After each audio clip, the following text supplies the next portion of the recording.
বিসমিল্লাহির রহমানির রহিম। আমরা গত পর্বে একটা ভিডিও বানিয়েছিলাম যে আপনি ধর্মীয় কোড অফ কন্ডাক্ট কতটা মেনে চলেন বা আমরা ধর্মীয় কোড অফ কন্ডাক্ট কতটা মানতে পারি এবং আমাদের যে নামাজ, রোজা, হজ, জাকাত এগুলো কিভাবে অ্যাস্ট্রে হচ্ছে, বিপদগামী হচ্ছে, সেই বিষয়ের আলোকে কিছু কথা বলছিলাম।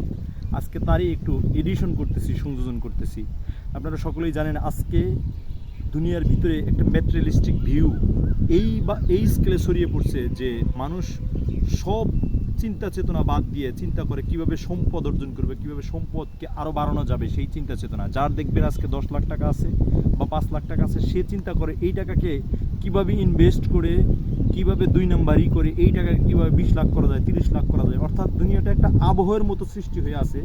এই আবহের মধ্যে পড়ে সকল শ্রেণীর মানুষ আছে কিভাবে সম্পদকে বাড়ানো যায়, সম্পদের অপ্রতুলতাকে সরানো যায়। কিন্তু মানুষ একটা স্পেল বাউন্ডের মধ্যে দুনিয়াতে থাকে, যে এই স্পেল বাউন্ড তার মৃত্যু পর্যন্ত লেগে থাকে। এই মৃত্যু পর্যন্ত লেগে থাকার পিছনে মানুষের মধ্যে এক ধরনের ইনফ্যাসিয়েশন কাজ করে।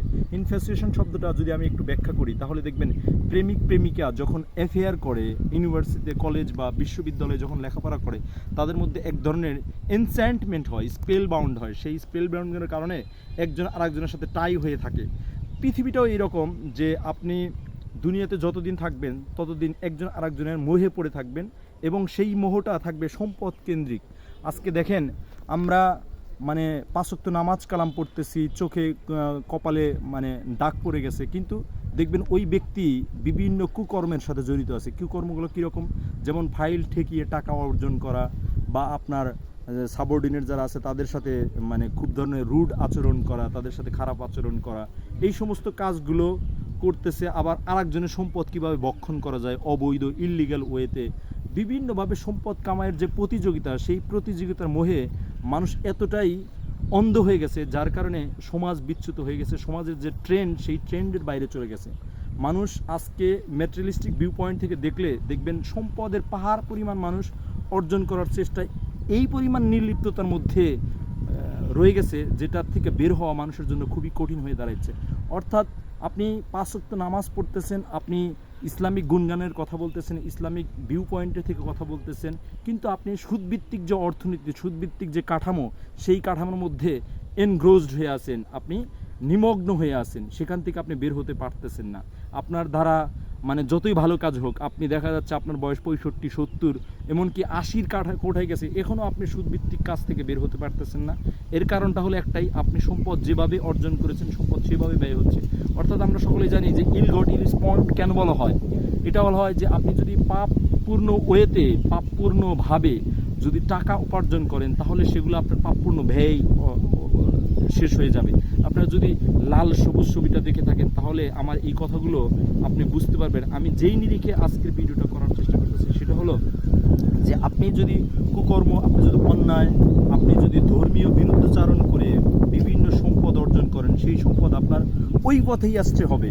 অর্থাৎ আপনি দেখা যাচ্ছে আপনি খুব ভালো ভালো বয়ান করতেছেন, ভালো ভালো কথা বলতেছেন, আপনি মানুষের উপকার করতেছেন, আপনি রবিনহুড হয়ে গেছেন, আপনি সমাজের বিভিন্ন মানুষের উপকার করতেছেন, কিন্তু আপনি যে সম্পদগুলো অ্যাকুমুলেট করেছেন সেই সম্পদগুলো আপনার বিপদ 2 নম্বর ওয়েতে কামাই করানো। অর্থাৎ আল্লাহ তাআলা বলছে যে তুমি যদি দুনিয়াতে যাররা পরিমাণে ঈমান নিয়ে আসো তাহলে আমি তোমাকে এই 10 দুনিয়ার মধ্যে একটা জান্নাত দেব। আর অর্থ হলো এই যে আপনি অঢেল পরিমাণ সম্পদ অর্জন করার কথা বলতেছে না, অঢেল পরিমাণ সম্পদ ব্যয় করার কথা বলতেছে না। কথাটা হলো এই রকম যে আপনি যাররা পরিমাণ সম্পদ নিয়ে আপনি কবরে যাবেন, অর্থাৎ যাররা পরিমাণ সম্পদ আপনার হালাল ওয়েতে থাকতে হবে এবং হালাল উপায়ে অর্জন করতে হবে। যদি এটা করতে পারেন তাহলে আপনি খুব কম পরিমাণ ইবাদত বন্দি করেও আপনি পরকালের পাথেয় অর্জন করতে পারবেন। দুনিয়াতে দেখবেন অনেক হিন্দু, বৌদ্ধ, নাসারা আছে, খ্রিস্টান আছে, তারা দেখবেন অপ্রকাশ্যে ইসলাম ধর্মের যে মূলনীতি, ইসলাম ধর্মের যে ফান্ডামেন্টাল যেই জিনিসগুলো আছে সেইগুলো সবই অ্যাকসেপ্ট করে, কিন্তু তারা প্রকাশ্যে স্বীকার করে না। এবং ইসলামের যে মানে বিউটি আছে সেই বিউটিকে তারা অ্যাডমিট করে, কিন্তু প্রকাশ্যে এটা ডিক্লেয়ার করে না এবং তার বাস্তব জীবনে এটা প্র্যাকটিস করে না। এজন্য দেখলে মনে হবে সে ফেরেশতার মতো আচরণ করতেছে, ফেরেশতার মতো কাজ করতেছে, কিন্তু প্র্যাকটিক্যালি যদি চিন্তা করেন তাহলে দেখবেন সেই লাইন থেকে অনেক দূরে আছে। সুতরাং এই কথাগুলোর মূল উদ্দেশ্যই হলো যে আপনি যদি ধর্মীয় কোড অফ কন্ডাক্ট আপনার জীবনে সেট করতে চান তাহলে আপনার চেষ্টা থাকবে আপনার মানে খুব পরিশ্রম ব্যয় করবেন, আপনি ইন্ডাস্ট্রি ব্যয় করবেন, আপনি লেবারিয়াস জব করবেন, কিন্তু সেই জবগুলোর চিন্তা চেতনার মধ্যে থাকবে মানুষকে ডিপ্রাইভড না করা। আপনার সমাজ থেকে যেই মানুষগুলো ভালো আছে সেই মানুষগুলোর সাথে যদি থাকেন তাহলে এই প্র্যাকটিসগুলো আপনার মধ্যে আসতে পারে। এবং ইসলামের যে মূল নীতিগুলো আছে সেই নীতিগুলো যদি আপনি প্র্যাকটিস করতে চান, ঠিকঠাকভাবে প্র্যাকটিস করতে চান, তাহলে দেখবেন আপনি এই যে আমরা সুদভিত্তিক অর্থনীতির কথা বললাম, যে আমেরিকান অর্থনীতির কথা বললাম, আমরা ইউরোপিয়ান অর্থনীতির কথা বললাম, সেই অর্থনীতিতে বের হতে পারবেন। তাহলে আপনি খুব সামান্য পরিমাণ ইবাদতবন্দি করবেন, সেই সামান্য পরিমাণ ইবাদতবন্দিগিও আপনাকে জান্নাতের দিকে নিয়ে যাবে বলে আমরা বিশ্বাস করি। ধন্যবাদ সকলকে।